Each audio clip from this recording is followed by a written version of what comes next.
I will not risk open war. Open war is upon you, whether you would risk it or not. It is an army bred for a single purpose, to destroy the world of men.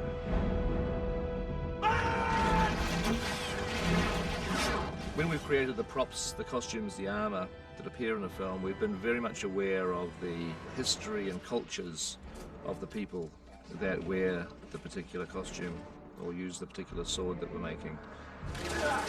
Every army in the film has its own specific weaponry. It's all pre-firearm sort of thing, so it's all swords and bucklers and shields and bows and arrows. You know, elves are all right. We can handle a bow and arrow, but when it comes to close quarter work, you need an axe. We went to great lengths, hand beating the armour out of plate steel exactly as it had been done in the medieval era, cooking it up in huge furnaces, beating it out on anvils. And when buckles, for example, were being made for the orcs, I made it very clear that these guys were not allowed to weld anything. You're not allowed to weld it because that's too easy, and that will lead you down paths and into shapes which are not right for the period and for what you're trying to portray. So they ended up doing a lot of heat welding, which is a difficult process because you've got to get two pieces of metal to the right temperature, hit them very hard, and they're one piece.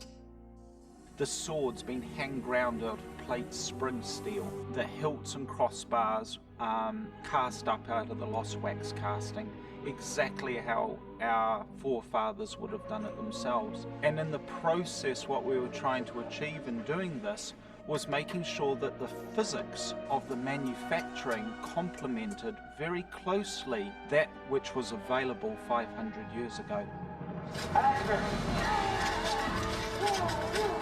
Stunt swords routinely break because, you know, when you hit them, the shockwaves comes down and they snap out of their hilt.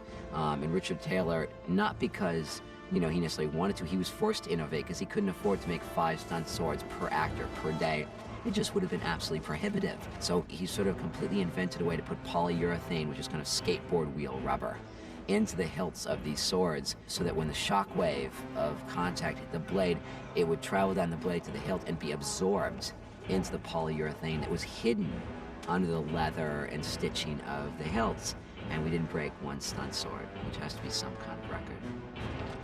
We went for, say in the case of the Gondorians, a very ceremonial, almost Roman-like armour, as opposed to, say, the Rohan, who are almost Minutemen. They're ready to go at the slightest call to action. They roam the Riddermark, they're ready to take upon any foe that would come into their lands.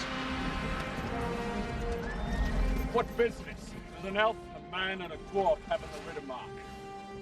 Speak quickly. Rohan's weapons of choice, when they're on horseback, have long spear, a shield. The spear is typically used as a first strike weapon, and they use the shield as a weapon as well. And action! Well, my abiding memory of this damn picture is being halfway up a mountain and looking down and seeing 2 members of the wardrobe department struggling up the hill with a hamper with the remainder of my costume. And behind them, 2 men from the armory department, struggling up the hill with a hamper, with my arms and axes and belts and things like that. And then a poor girl stumbling up the hill carrying my helmet, and another one stumbling up the hill carrying my boots. And they put it on me, and 70 pounds later, there I am, fully dressed, and now Peter Jackson says, "Right, John, now I want you to run up the hill." And I run up the hill. 3 days of night's pursuit. No food, no rest, and no sign of our quarry, but what bare rock can tell. That's my vision of Lord of the Rings. Will not give them the legs. And cut. Okay. You made me think that a man shouldn't be out of breath after running that short distance. Try it with a 60-pound pack.